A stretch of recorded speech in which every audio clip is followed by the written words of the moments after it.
정치 시사 이슈의 법적 쟁점을 시원하게 파헤쳐보는 시간입니다. 최강 로스쿨. 오늘은 최강 로스쿨의 교수님이죠. 김남근 변호사 오셨습니다. 안녕하세요. 예, 안녕하십니까. 안녕하십니까. 자, 오늘은 가계부채 얘기를 좀 해볼까 해요. 대통령실 비서실장 김대기 비서실장이 가계부채 관련해서 이거 지금 IMF의 몇십 배의 위기가 올 것이다 이런 얘기도 하고 굉장히 심각하게 받아들이고 있는 것 같습니다. 지금 얼마나 심각하길래 이렇게 얘기가 나오는 걸까요? 우리 가계부채 양이 이제 한 1,871조예요. 네. 그러니까 양쪽으로도 이제 엄청 많은 상황이고, 네. 그다음에 이제 위험 지표로 많이 얘기하는 게 이제 가처분 소득 대비 가계부채 비율인데, 가처분 소득 대비 가계부채. 그래서 이제 뭐 조세 이런 거 빼고 이제 실제로 가계가 소비할 수 있는, 사용할 빼고. 수 있는 이제 그걸 네. 그 대비 가계부채 비율인데. 그 미국의 서프라임 모기지론 사태가 있었을 때, 네. 2008년이었을 때 미국이 140이었어요. 140일 때 그 난리가 났었다. 그 난리가 났었어요. 근데 이제 우리가 이미 문재인 정부 때 160을 넘어가지고 지금 네. 이제 200 뭐 이렇게 얘기를 하고 있거든요. 그러니까 뭐 상당히 이미 이제 어떻게 보면 위험 상황에 있다.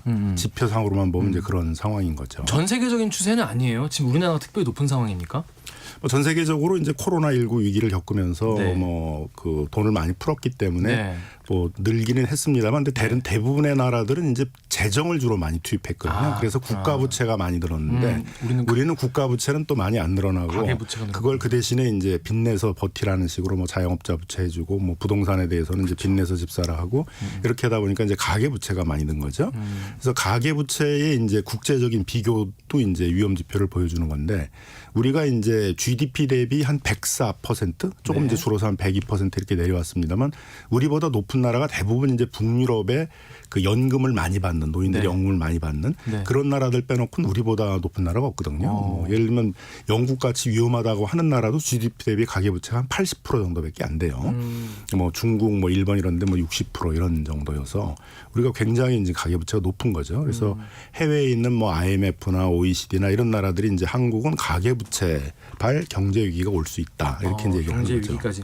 근데 이제 그 대통령 비서실장은 이제 전 정부 얘기까지 이제 하면서 영끌 그 당시 이야기를 하면서 위기를 경고했는데, 그리고 또 금리 이제 또 그동안 많이 올랐기 때문에 대출은 좀 줄어드는 게 맞지 않나 싶은데, 그리고 또 지금 정부는 또 이제 전 문재인 정부의 그 부동산 정책의 실패를 우리가 해소하겠다 이런 얘기도 하면서 당선이 됐는데, 이게 지금까지 해소가 안 된 이유는 뭡니까? 그러니까 이제 뭐 부동산 버블이 만들어졌다라는 건 국민 모두가 인식을 하고 있기 때문에, 그렇죠. 부동산 버블이 꺼질 때까지는 이제 어떻게 보면 그 가계부채가 안 늘어나야 되는 것들이 그렇죠. 이제 일반적인데, 문제는 정부가 부추긴 거죠. 부양 정책을 쓴 거죠. 예. 그러니까 이제 지난 정부가 가계부채를 많이 늘렸다라고 항상 모든 역대 정부가 비판을 하는데, 자기들은 또 더 늘리는 정책들을 쓰고 있는데, 윤석열 정부도 또 그걸 재판하고 있다는 거죠. 대표적인 게 특례 보금자리론이었는데, 특례 보금자리론. 그러니까 특례 보금자리론이니까 이게 이제 정책금융이에요. 그러니까 네. 어떻게 보면 이제 서민들이라든가 소득이 낮은 계층들에게 힘든 분들에게 원래 이제 네. 그 금리가 인상이 되니까 변동금리를 고정금리로 이제 바꿔준다라는 그런 취지에서 한 건데, 네. 실제로 80% 이상이 새로 집을 사는, 빚내서 집 사는데 대출을 해줬어요.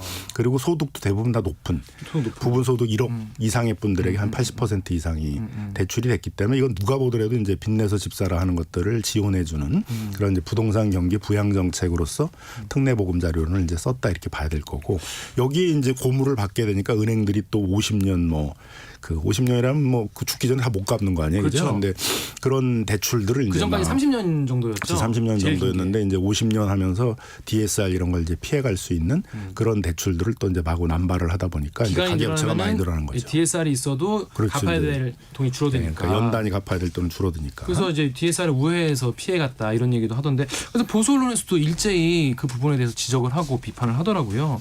근데 IMF가 이렇게 한국을 이렇게 지적해서 얘기한 거는 사실 처음은 아닌 것 같은데, 이번에 그 5가지 핵심 문제가 있다.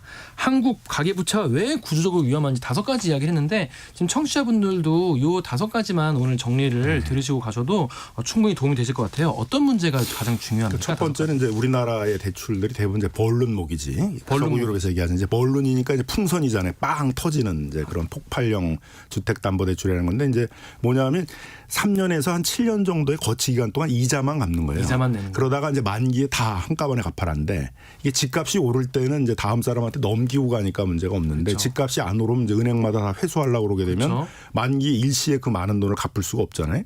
그러니까 대부분 다 이제 파산으로 몰릴 수가 있고. 예전에 서프라임 때도 그런 게 있었나요? 그런 게 있었죠. 그다음에 이제 이게 가장 많았던 게 1930년대 대공황이 이제 이거에 의해서 촉발이 됐거든요. 그래서 1930년대 대공황을 겪은 다음에 이제 서구 유럽의 모든 국가들은 이런 식의 대출을 하면 안 돼서 이제 모기지론이라고 그러잖아요. 원금과 이자를 같이 다 갚아나가는. 네. 그러니까 매달 원금 얼마, 이자 얼마 이렇게 갚아나가는 걸로 다 바꿨는데 네. 우리도 이제 이런 위험을 이제 IMF나 이런 때가 이제 박근혜 정부 때 지적을 하니까 박근혜 정부 때부터 조금씩 이걸 이제 전환을 시켰어요. 그래서 그 당시에 이제 한 80% 이렇게 되던 게 이제 지금 한 50%까지는 떨어졌는데 아직도 과반수 이상이 지금 이런 벌룬 모기지형, 그러니까 폭발할 수 있는 그런 이제 주택담보대출이라는 게 이제 가장 위험하다는 것이고요. 네. 두 번째 문제가 이제 그 당시 2016년도 IMF가 지적한 게 전세 대출이라는 아주 다른 나라에 없는 위험한 그렇죠. 대출이 있다라는 거예요. 그래서 이건 뭐 담보를 갖고 있는 것들도 아니고 네. 더더욱이 이제 이 전세 대출이라는 건 이명박 정부 전에는 없었어요. 왜냐하면 담보가 없으니까 시중은행이 취급을 안 해주죠. 근데 이제 이명박 정부 때 처음 이제 시작을 해서 막 이게 이제 대출해 주기 시작하니까 임대인들이 막 전세를 올린 거죠. 그래서 대출이 이제 많이 늘어나기 시작하게 됐는데 네. 박근혜 정부 때 오니까 허그라는 국가 기관을 통해서 보증을 서가지고 대출하게 해주니까 그러니까 이제 폭발적으로 늘어난 거죠. 보증보험이 있으니까. 그래서 이제 문재인 정부 때는 이게 200조까지 늘어났어요. 네. 그래서 이제 그 뭐 전세 가격이 오른 거에 대해서는 뭐 여러 가지 주장하시는 분들이 있습니다만 가장 근본적인 거는 이제 200조나 이렇게 대출이 나가니까 당연히 그게 밀어 올렸을 거 아니에요. 전세 가격을. 그래서 전세법을 만드는데 이제 가장 큰 영향을 한 거죠. 근데 그거를 문재인 정부 훨씬 전에 이미 IMF가 지적을 했다 이거죠. 근데 이것도 결국 집값과 연동되는 거 아니겠습니까? 그렇죠. 그러니까 또 전세 가격이 오르니까 집값을 또 밀어 올리고. 근데 만약에 집값 떨어지면은 깡통 전세가 되고. 그리고 이제 전세 사기 지금 문제가 다 그거잖아요. 그 버블이 확 꺼져 버리니까 결국 주택 가격이 전세 보증금 밑으로 떨어지니까 지금 이제 전세 사기라고 그러면서 많은 이제 피해들이 나오고 있는 그런 이제 상황인데요. 위험하다. 그래서 이것도 DSR 평가를 할 때 넣어야 되는데 계속 이제 빠져 있거든요. 이거는 우리는 포함을 안 시키는. 우리는 또 전세 보증금도 빠져 있어요. 그러니까 다른 나라 같으면은 전세 보증금도 지금 반환 못할 임대인들이 허다하다는 거잖아요. 깡통주택 전세가 허다한데 그러면 대출을 받을 수가 없는 거거든요. 그것까지 다 포함해 가지고 총부채 상환 비율을 정하니까. 근데 우리는 전세 보증금은 다 빼주고 대출을 하니까 그 사람들이 또 추가적으로 은행으로부터 대출까지 받아서 저당권을 설정해 놓으니까 DTI에 그 포함이 안 되니까. 안 되니까. 그러니까 이제 피해가 더 많이 늘어나는 거죠. 그다음에 세 번째로는 이제 나이 드신 분들이 빚을 많이 낸다 이거예요. 그래요? 미국이나 서구 유럽은 이제 보통 한 40대를 넘어가면 이제 그 다음서부터는 이제 갚는 것만 있지 더 추가적인 대출을 다 안 하는데 30, 40대가 확 빚을 내고 그걸로 뭐 집을 사거나 그렇죠. 이제 모기지론 이런 걸로 하고 그 다음부터는 이제 다 갚아나가는데 우리는 이제 뭐 50대에도 빚을 많이 낸다 이거예요. 우리나라 왜 특별히 그런 거예요? 특히 이제 자영업 이런 거를 해야 되다 보니까 은퇴하시고 대부분 이제 자영업을 해야 되거나 또 나이 드신 분도 이상하게 또 부동산에 투자를 해요. 우리나라는. 그러다 보니까 이제 나이 든 사람들이 부채를 많이 안고 있어서 이것도 이제 상당히 위험하다. 그렇다고 이거를 뭐 몇 세 이하는 뭐 대출을 적게 해주거나 이러기도 사실 힘들죠. 평가죠. 그러니까 대출을 할 때 이제 그 사람의 소득 능력을 보고 상환 능력을 보고 그 대출해준 그게 이제 DSR이잖아요. 그러니까 그런 걸 철저히 하게 되게 되면 이제 이게 많이 예방이 될 수 있었던 것인데 거기서도 이제 위험 지표가 있다는 거고요. 또 다른 이제 지표는 이제 제2금융권에 대출이 많다는 거예요. 저축은행.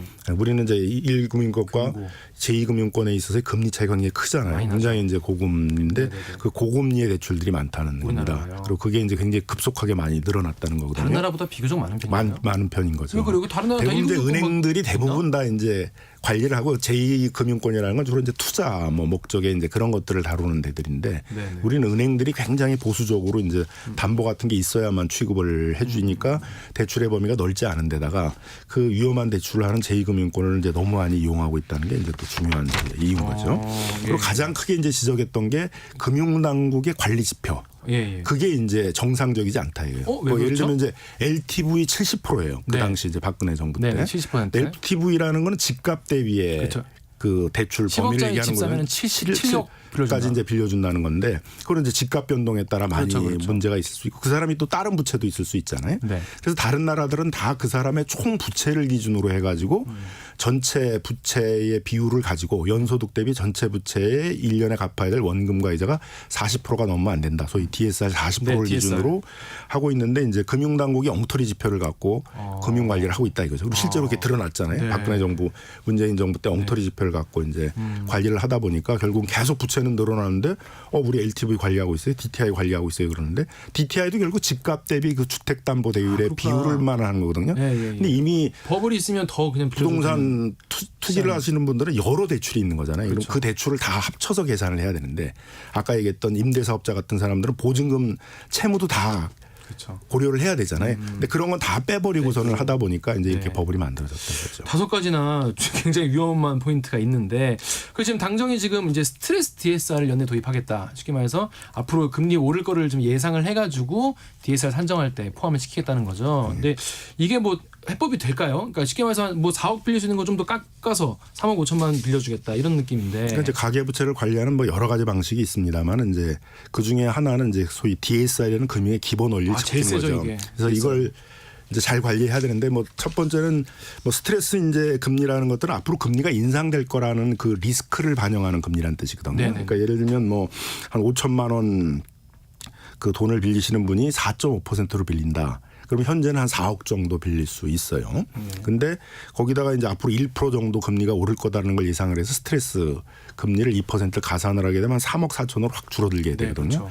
그래서 이제 너무 부채가 늘어나는 걸 막는 데는 일부 도움이 줄 수 있는데 제일 중요한 건 DSR 관리할 때 뭐 보증금 채무라든가 전세 대출이라든가 기존 채무. 실제로 채무들을 다 포함시켜 가지고 이게 총부채 상환 비율이잖아요. 근데 총부채인데 총부채 안 들어가는 부채가 너무 많으니까 관리 자체가 제대로 안 되는 거죠.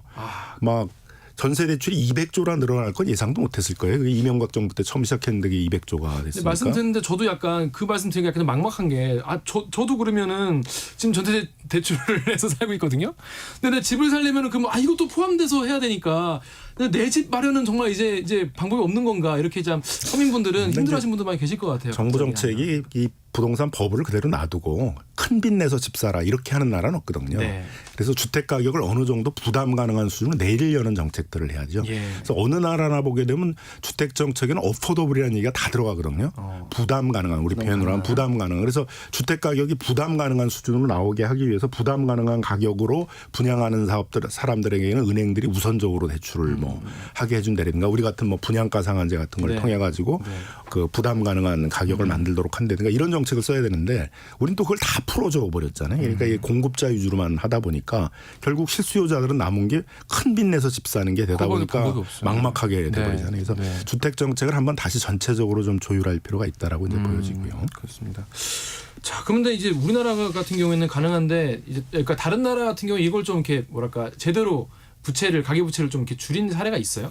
그러니까 미국 같은 경우는 서프라이런 모기 이런 사태 이후에 그러니까 2008년부터 한 2018년 10년 사이에 이제 가계 부채를 한 24% 줄였어요. 그 기간 동안에 우리가 25%를 늘렸는데 묘수가 있어요? 미국에서는 가장 핵심적이었던 게 이제 채무 조정입니다. 미국은 이제 1년에 한 160만 건 정도의 파산 회생이 일어나는데 그 파산 회생을 통해 가지고 채무를 많이 줄여준 거죠. 그래서 뭐 예를 들면 이제 이 집이 경매로 넘어갔다. 그럼 미국 같은 경우는 그냥 나머지 채무도 안 갚는 거예요. 그걸로 다 끝난 건데 우리는 집이 경매로 넘어가도 그 집이 이제 집값으로 그 경매 가격으로 다 빚을 못 갚으면 또 갚아야 되잖아요. 그렇죠? 그런 것들을 하나씩 정리를 해줬다는 거죠. 그래서 국가가 이제 좀 도와준 거네요. 이제 법원이 이제 파산회생 제정을 통해 가지고 이제 한 거죠. 그래서 미국이 사실은 경제 위기를 가장 빨리 극복하는 나라인데 그 미국에서 파산회생에 대한 철학이 뭐냐면 경제 효용론이에요. 이 사람들을 빨리 채무 조정을 해서 경제를 복귀시키는 것들이 경제 전체에는 훨씬 효용이 크다는 거거든요. 계속 붙잡아두고 갚아 평생 갚아야 돼. 그럼 이런 사람들은 이제 경제 활동을 안 하죠. 포기하는 거죠. 어차피 내가 벌어도 빚 갚는 데 쓰는데 내가 왜 하냐 이죠. 그러니까 미국에서는 창업에 성공하려면 2.8회를 창업해야 된다는 거거든요. 2.8회. 근데 그 얘기는 뭐냐면은 한 2번 정도는 망해야 된다는 거잖아요. 회사 부활전이 된다는 거네요. 우리는 한 번 망하면 재기가 안 돼요. 그냥 우리는 평생 동안 갚아야 된다. 그러니까 다들 이제 창업을 피하잖아요. 그래서 명문대를 나온 친구들이 미국 같은 경우는 우선 창업을 해가지고 자기가 성공을 해보려고 시도를 하는데 우리는 어떻게 하든지 창업을 안 하려고 그러죠. 창업을 하다가 실패하게 되면 이제 영원히 이제 빚의 늪에서 못 벗어나니까. 그래서 파산 회생 제도를 활성화하는 것도 이제 채무를 많이 줄이는 그런 방식 중에 하나다. 말씀 듣다 보니까 미국이니까 가능한 제도가 아닌가 싶기도 하고. 아니, 우리도 이제 그런 제도는 이제 많이 도입을 했는데 활용을 잘 못하고 있는 거죠. 우리나라도 한국형 뭔가 대책이 잘 나오길 바라겠습니다. 자, 여기까지 드릴게요. 최강 로스쿨 김남근 변호사였습니다. 고맙습니다. 예, 감사합니다. 고맙습니다. 이 시각 출근길 교통정보입니다. 정체가 조금씩 풀려가는 추세입니다. 다만 돌발 상황 때문에 불편해진 곳들이 있습니다.